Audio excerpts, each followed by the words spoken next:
இன்றைய முக்கிய நிகழ்வுகள். புதுச்சேரியில் நடைபெற்ற நாய்கள் கண்காட்சி, பல்வேறு வகை நாய்கள் பங்கேற்பு.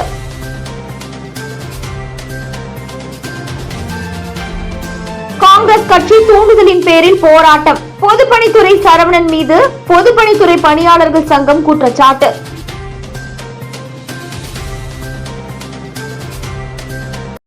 புதுச்சேரி அரசு கால்நடைத்துறை சார்பில் நடைபெற்ற நாய்கள் மற்றும் பூனைகள் கண்காட்சியில் லேப்ராடர், பொமேரியன், ஹன்சி, டேஷ்கன், டால்மூசன், டாபர்மேன், நாட்டு வகை நாய்கள் உட்பட 21 வகையான நாய்களும், பெர்ஷியன் உள்ளிட்ட பல்வேறு வகை பூனைகளும் பங்கேற்றன. இந்த கண்காட்சியில் நாய்களுக்கு நடைபயிற்சி, கட்டளைக்கு கீழ்ப்படிதல், பராமரித்தல் உள்ளிட்ட பல்வேறு பிரிவுகளில் போட்டிகள் நடைபெற்றது. இந்த போட்டியில் வெற்றி பெற்ற நாய்களின் உரிமையாளர்களுக்கு பரிசுகள் வழங்கப்பட்டது. குறிப்பாக சிட்டி என்ற நாய் அனைத்து பிரிவுகளிலும் முதல் பரிசை தட்டிச் சென்றது. இதற்கான பரிசளிப்பு விழாவில் கால்நடைத்துறை அமைச்சர் தேனி ஜெயக்குமார், சட்டமன்ற உறுப்பினர் அனிபால் கென்னடி கலந்து கொண்டு பல்வேறு பிரிவுகளை பரிசுகளை வென்ற போட்டியாளர்களுக்கு பரிசுகளை வழங்கி பாராட்டு தெரிவித்தனர். இந்த விழாவில் துறையின் செயலாளர் யாசி முகமது சௌத்ரி மற்றும் பலர் கலந்து கொண்டனர். மேலும் நாய் மற்றும் பூனைகள் கண்காட்சியில் பங்கேற்ற பொதுமக்களுக்கு தங்களுக்கும் பிடித்த நாய் மற்றும் பூனையுடன் புகைப்படம் எடுத்து மகிழ்ந்தனர். கடந்த புதன்கிழமை அன்று காங்கிரஸ் கட்சி தூண்டுதலின் காரணமாக தொடர் வேலை நிறுத்த போராட்டத்தில் ஈடுபட்டு வரும் ஊழியர்கள் முதலமைச்சர் ரங்கசாமி மீது முற்றுகை போராட்டம் நடத்தியதற்கு பொதுப்பணித்துறை பணியாளர்கள் நல சங்கம் சார்பாக கண்டனம் தெரிவித்துள்ளனர். பிப்ரவரி 9ஆம் தேதி முதல் தொடர் வேலை நிறுத்த போராட்டத்தை நடத்தி கொண்டு இருக்கும் சரவணன், காங்கிரஸ் கட்சியின் தூண்டுதலின் பேரில் கடந்த 11ஆம் தேதி அன்று பொதுப்பணித்துறை ஊழியர்கள் சார்பாக போராட்டம் நடத்தி வருகிறார். கடந்த சில நாட்களாக போராட்டத்தை தொடர்ந்து நடத்தி வரும் சரவணன், கடந்த புதன்கிழமை காலை முதலமைச்சர் ரங்கசாமி சிங்காரவேலர் சிலைக்கு மாலை அணிவிக்கும் அரசு நிகழ்ச்சிக்காக வந்தபொழுது சரவணன் திடீரென முதல்வர் வாகனத்தை முற்றுகையிட்டு அங்கு கலவரம் ஏற்படுத்தும் விதமாக முழக்கமிட்டார். முதல்வர் அவர்களை தவறான வார்த்தைகளால் முழக்கமிட்டு அவரை அவமானப்படுத்தினார். இதனால் காவலருக்கும் விபிஎஸ் ஊழியர்களுக்கும் வாக்குவாதம் ஏற்பட்டு தடியடி செய்யப்பட்டது. இதனால் சரவணன் என்பவர் கைது செய்து அழைத்து சென்றனர். இதை அறிந்த முன்னாள் முதல்வர் நாராயணசாமி செய்தியாளர்களிடம் பேசுகையில், அதில் ஊதிய உயர்வு காங்கிரஸ் ஆட்சியில் இவர்களுக்கு 3200 ரூபாயிலிருந்து 9000 உயர்த்தி வழங்கியதாக ஒரு பொய்யான செய்தியை செய்தியாளர்களுக்கு தெரிவித்தார். இது அப்பட்டமான பொய். இதற்காக எங்கள் சங்கத்தின் வாயிலாக கண்டனத்தை தெரிவித்துக் கொள்கின்றோம். ஏனென்றால் எங்களுக்கு 3200 ரூபாயிலிருந்து 10,000 ரூபாய் ஊதியத்தை முதல்வர் ரங்கசாமி அவர் ஆட்சி பொறுப்பேற்ற பிறகு எங்களுக்கு வழங்கினார். பிறகு 10,000 18,000 மீண்டும் உயர்த்தி கொடுத்தார். முதல்வர் ஆட்சியில் 2 முறை ஊதியத்தை உயர்த்தி கொடுத்தது முதலமைச்சர் ரங்கசாமி அரசு மட்டுமே. இதில் யாரும் பங்கு கொள்ள முடியாது. இதில் முன்னாள் முதல்வர் நாராயணசாமி கூறிய ஊடக செய்தி அனைத்தும் பொய்யான தகவல். காங்கிரஸ் ஆட்சி காலத்தில் விபிஎஸ் ஊழியர்கள் 3200 ரூபாய் சம்பளத்தை கூட 18 மாதங்களாக போட முடியாத அரசாக இருந்தது. இவருடைய கைக்கூலியாக செயல்படும் சரவணன் நாராயணசாமி சொல் கேட்டு போராட்டம் என்ற பெயரில் முதல்வர் ரங்கசாமி மீது களங்கத்தை ஏற்படுத்தும் விதமாக போராட்டம் என்ற பெயரில் கலவரத்தை ஏற்படுத்தியுள்ளார். புதுச்சேரி பொதுப்பணித்துறையில் 80% பேர் போராட்டத்திற்கு கலந்து கொள்ளவில்லை. இதனால் காரைக்கால் மற்றும் ஏனாம் பிராந்தியத்திலிருந்து FTCLR ஊழியர்களை வரச்சொல்லி போராட்டத்தை நடத்தி கலவரமாக்கியுள்ளார். இதன் சரவணனுடைய அரசியல் சுயலாபம் மட்டுமே அடங்கியுள்ளது. இதனால் ஊழியர்களுக்கு எந்தவித பயனும் இல்லை. இப்போராட்டத்தின் காரணமாக விபிஎஸ் ஊழியர்களுக்கு சம்பள உயர்வு கிடைக்குமா என்ற குழப்பம் நிலவி வருகிறது என்று சங்க நிர்வாகிகள் தெரிவித்துள்ளனர். புதுவை பொதுப்பணித்துறை பணியாளர்கள் சங்க சார்பாக நாங்கள் ஒரு கோரிக்கை முன்வைக்கிறோம். 11/2/2022 முதலமைச்சர் சிங்கார சிலைக்கு மாலை அணிவிக்க வந்திருக்காங்க. அன்னைக்கு ஒரு 50க்கும் மேற்பட்ட ஊழியர்கள் கொஞ்சம் பேர் கலந்துன்னு அவர் காரை வழிமறிச்சு பொதுப்பணித்துறை சார்பாக ஒரு பெரிய போராட்டம் பண்ணி ஒரு கலவரத்தை உண்டாக்கிட்டாங்க. இதுக்கும் எங்க சங்கத்துக்கு எந்த சம்பந்தமும் இல்லை. குறிப்பா இந்த யூனியன்ல பயணம் பண்ணாங்க கிட்டத்தட்ட 80% பேர் பணியாற்றி வருகிறோம். இது எல்லாருக்கும் தெரியும். ஆனா இவங்களோட சுயலாபத்துக்கும் அரசியல் சுயலாபத்துக்கும் இந்த மாதிரி செயலை பண்ணி இந்த ஊழியர் அப்பா ஊழியர்கள் சில பேர் உள்ள செயலை அடிச்சிருக்காங்க. அது இதுக்கு மிகவும் கண்டிக்கத்தக்கது. இது ஒரே ஒரு ஆள் யாருன்னா அரசு பணியாளர் தலைவர் சரவணன் அரசியல் சுயலாபத்துக்கும் காங்கிரஸ் கட்சியை தூண்டுதல் பேருக்கும் இவர் இதுல செயல்பட்டிருந்தார். இது இப்ப நேரத்தை இல்லை, கிட்டத்தட்ட 16 ஆண்டு காலமா இந்த செயலை செஞ்சிருக்காரு. இதனால 1500 குடும்பம் 1500 குடும்பம் இன்னைக்கு நடத்த வேண்டிய சூழ்நிலை உருவாக்கிறது. காரைக்காலில் மகளிர்களை சந்தித்த லட்சிய ஜனநாயக கட்சியின் தலைவர் ஜோஸ் சார்லஸ் மார்டின், அருகில் நின்று எங்களது குறைகளை கேட்டறிந்த எளிமையான தலைவர் எங்களுக்கு கிடைத்ததில் பெருமிதம். புதுச்சேரி மாநிலம் காரைக்காலில் லட்சிய ஜனநாயக கட்சி நிர்வாகிகள் ஆலோசனைக் கூட்டம் சிறப்பாக நடைபெற்றது. இந்த நிர்வாகிகள் சந்திப்பு கூட்டம் லட்சிய ஜனநாயக கட்சியின் தலைவர் ஜோஸ் சார்லஸ் மார்டின் அவர்களது தலைமையில் நடைபெற்றது. மகளிர் அணி மற்றும் நிர்வாகிகள் ஒவ்வொருவராக அறிமுகம் செய்து கொண்டு காரைக்கால் மாவட்டத்தில் நிலவும் பிரச்சினைகள் குறித்து தெரிவித்தனர். கட்சியின் தலைவர் ஜோஸ் சார்லஸ் மார்டின் அவர்கள் அனைத்து பிரச்சினைகளுக்கும் உடனடியாக நிறைவேற்றி தருவதாக உறுதியளித்தார். பின்னர் ஆலோசனை கூட்டத்திற்கு வந்த மகளிர்கள் கட்சியின் தலைவர் ஜோஸ் சார்லஸ் மார்டினுடன் புகைப்படம் எடுத்து மகிழ்ந்தனர். அருகில் நின்று எங்களது குறைகளை கேட்டறிந்த இவ்வளவு எளிமையான தலைவர் எங்களுக்கு கிடைத்ததில் பெருமிதம் கொள்வதாக தெரிவித்தனர்.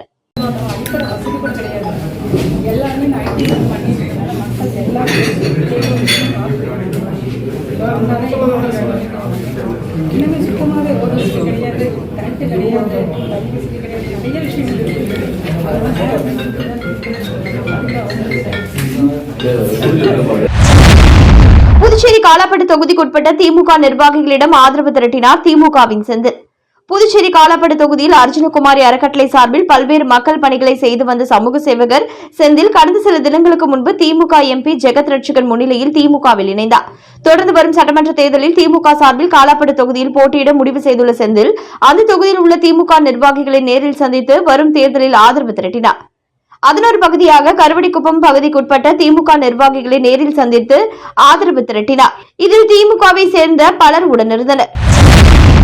மேட்டுப்பாளையம் கனரக வாகனங்கள் நிறுத்தும் இடத்தில் கத்தியுடன் சுற்றியிருந்த இளைஞரை போலீசார் கைது செய்தனர். புதுச்சேரி கோரிமேடு போலீசார் நேற்று ரோந்து பணியில் ஈடுபட்டிருந்தனர். அப்பொழுது மேட்டுப்பாளையம் கனரக வாகனங்கள் நிறுத்தும் இடத்தில் சந்தேகப்படும்படி சுற்றித் திரிந்த நபரை பிடித்து சோதனை செய்தபொழுது அவர் கத்தி மறைத்து வைத்திருந்தது தெரியவந்தது. இதையடுத்து அவரை காவல் நிலையம் அழைத்து சென்று விசாரணை மேற்கொண்டதில் செயின்ட் பால்பேட் பகுதியைச் சேர்ந்த காக்கா முட்டை என்கிற மதன் என தெரியவந்தது. இதனை அடுத்து வழக்கு பதிவு செய்து மதனை போலீசார் கைது செய்து சிறையில் அடைத்தனர். முத்தியால்பேட்டை வைத்திக்குப்பம் சுடுகாடு அருகே கஞ்சா விற்பனையில் ஈடுபட்ட வாலிபரை போலீசார் கைது செய்தனர். புதுச்சேரி முத்தியால்பேட்டை காவல் நிலைய எல்லைக்குட்பட்ட பகுதியில் சப் இன்ஸ்பெக்டர் சிவபிரகாசம் தலைமையில் போலீசார் நேற்று ரோந்து பணியில் ஈடுபட்டனர். அப்பொழுது வைத்திக்குப்பம் அருகே உள்ள சுடுகாடு பகுதியில் மர்ம நபர் ஒருவர் அப்பகுதியைச் சேர்ந்த இளைஞர்கள் மற்றும் சுற்றுலா பயணிகளுக்கு கஞ்சா விற்பனை செய்து வருவதாக போலீசாருக்கு தகவல் கிடைத்தது. தகவல் அறிந்ததும் சப் இன்ஸ்பெக்டர் சிவபிரகாசம் தலைமையிலான போலீசார் சம்பவ இடத்திற்கு விரைந்து சென்று மர்ம நபரை மடக்கி பிடித்து சோதனை செய்தனர். அப்பொழுது அவர் கஞ்சா வைத்திருந்தது தெரியவந்தது. இதையடுத்து போலீசார் அந்த நபரிடம் நடத்திய விசாரணையில் முத்தியால்பேட்டை அம்பேத்கர் நகரை சேர்ந்த சார்லஸ் என்கிற முருகன் என்பதும் பணம் சம்பாதிக்க கஞ்சா விற்பனையில் ஈடுபட்டதாக தெரிவித்தார். இதனைத் தொடர்ந்து போலீசார் சார்லஸ் என்கிற முருகன் மீது வழக்கு பதிவு செய்து கைது செய்தனர். தொடர்ந்து அவரை நீதிமன்றத்தில் ஆஜர்படுத்தி காலாப்பட்டு மத்திய சிறையில் அடைத்தனர். மேலும் அவரிடமிருந்து 90 கிராம் கஞ்சாவையும் பறிமுதல் செய்தனர். லட்சிய ஜனநாயக கட்சி தலைவர் ஆணையின்படி உழவர்கரை தொகுதியில் மகளிர் அணி தலைவி பிரபாதேவி தலைமையில் சுய தொழில் புரிய 10,000 ரூபாய் வழங்க 25 பேர் தேர்வு செய்ய நேர்காணல் நடத்தப்பட்டது. லட்சிய ஜனநாயக கட்சி தலைவர் ஜோஸ் சார்லஸ் மார்டின் ஆணைப்படி புதுச்சேரி மாநிலம் உழவர்கரை தொகுதியைச் சேர்ந்த மகளிர் சுய தொழில் புரிய 25 மகளிருக்கு தலா 10,000 ரூபாய் வீதம் 2,50,000 ரூபாய் உதவித்தொகை வழங்குவதற்கான மனுக்கள் பெறப்பட்டு அதற்கான பரிசீலனை மற்றும் நேர்காணல் நடைபெற்றது. லட்சிய ஜனநாயக கட்சி மாநில மகளிர் அணி தலைவி பிரபாதேவி வீரராகு தலைமையில் மேரி உழவர்கரை சிவசக்தி நகரில் உள்ள பிரபாதேவி இல்லத்தில் நடைபெற்ற நேர்காணலில் 2026 ஜனவரி மாதத்திற்கான விண்ணப்பங்கள் வழங்கியவர்கள் கலந்து கொண்டனர். இதில் அவர்களது விண்ணப்பங்கள் பரிசீலனை செய்து நேர்காணல் நடத்தப்பட்டது. பின்னர் இவர்களுக்கான நிதி உதவி விரைவில் வழங்கப்பட உள்ளது. LJK மகளிர் அணி துணைத் தலைவிகள் வழக்கறிஞர் கிருத்திகா தேவி, ஓய்வு பெற்ற செவிலியர் பங்காரு அம்மாள், லட்சிய ஜனநாயக கட்சி மகளிர் அணி மாநில செயலாளர் சங்கீதா, பேராசிரியர் ராஜேஸ்வரி ஆகியோர் நேர்காணல் செய்தனர். இந்த வருஷம் என்ன பண்ணோம்னா மகளிருக்கு முக்கியத்துவம் கொடுத்து மகளிர் இப்போ ஒரு இட்லி கடை வைக்கிறீங்க இல்லை ஒரு ஆளுக்கு ஒரு அமௌண்ட் 1 லட்சம் ரூபாய் கொடுத்தா அது ஒரு ஆளுக்கு போய் சேர்க்கணும். அதனால நம்ம பிரிச்சு கொடுக்கணும். பணம் எல்லாருக்கும் போய் சேரணும் அப்படின்றதுனால தான் நம்ம இந்த மாதிரி டிபேட் பண்ணுறோம். என்ன ஏன்னா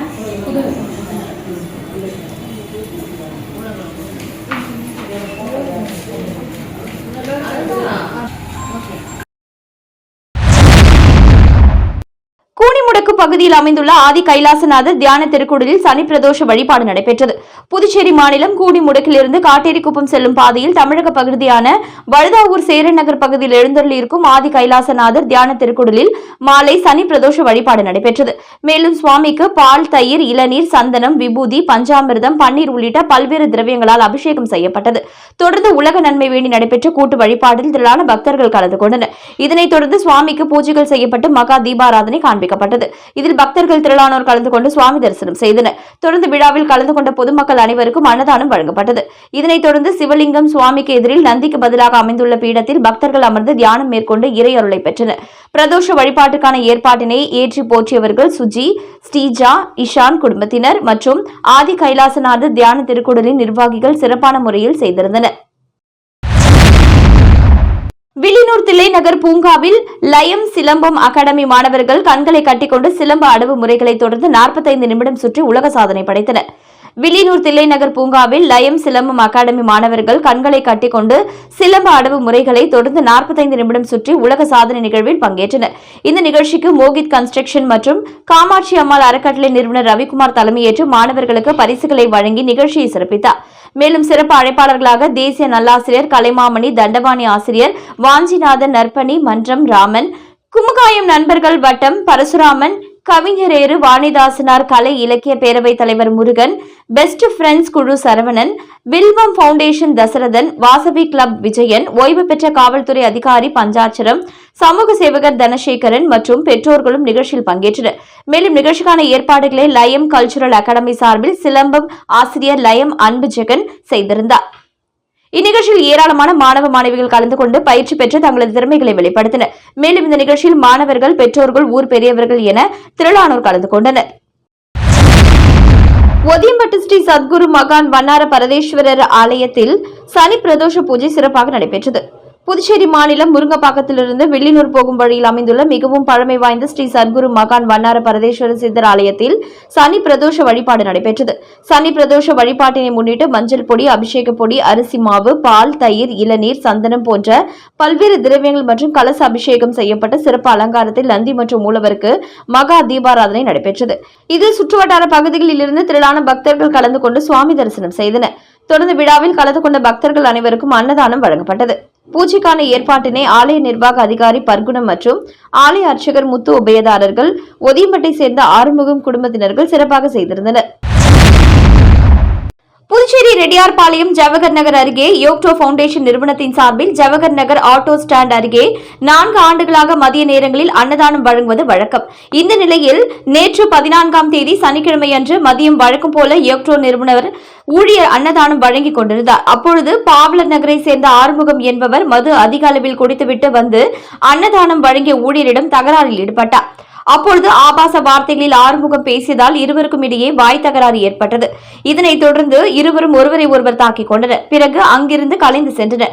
இதனைத் தொடர்ந்து ஆறுமுகத்தின் மகன் மற்றும் நண்பர்கள் சிலர் யோக்டோ நிறுவனத்திற்கு அத்துமீறி நுழைந்து அங்கு பணியில் இருந்த ஊழியரை சரமாரியாக தாக்கும் காட்சிகள் வெளியாகி பெரும் பரபரப்பை ஏற்படுத்தியுள்ளது. இந்த நிலையில் ரெட்டியார்பாளையம் காவல் நிலைய உதவி ஆய்வாளர் கலையரசு தகவலின் அடிப்படையில் வடக்கு பகுதி காவல் கண்காணிப்பாளர் ரகுநாயக்கம் உத்தரவின் பேரில் ஆய்வாளர் முத்துக்குமார் முன்னிலையில் உதவி ஆய்வாளர் கலையரசு தலைமையில் இரு தரப்பிடமிருந்து புகாரை பெற்று தீர விசாரித்து கண்காணிப்பு கேமரா காட்சிகளை வைத்து யோக்டோ நிறுவனத்திற்குள் அத்துமீறி நுழைந்து தாக்கியவர்கள் மீது வழக்கு பதியப்பட்டுள்ளது. மேலும் பிரச்சனைகள் ஏற்பட்டால் காவல் நிலையத்தை அணுக வேண்டுமே தவிர சட்டத்தை தன் கையில் எடுத்துக்கொண்டு நிறுவனங்களுக்குள் அத்துமீறி நுழைந்து பணியில் இருக்கும் ஊழியரை தாக்கும் கண்காணிப்பு கேமரா காட்சிகள் வெளியாகி புதுச்சேரி மக்கள் மத்தியில் இது பெரும் பரபரப்பை ஏற்படுத்தியுள்ளது. மீண்டும் இன்றைய முக்கிய நிகழ்வுகள்.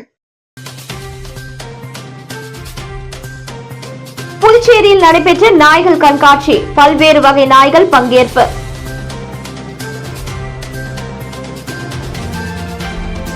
காங்கிரஸ் கட்சி தூண்டுதலின் பேரில் போராட்டம், பொதுப்பணித்துறை சரவணன் மீது பொதுப்பணித்துறை பணியாளர்கள் சங்கம் குற்றச்சாட்டு.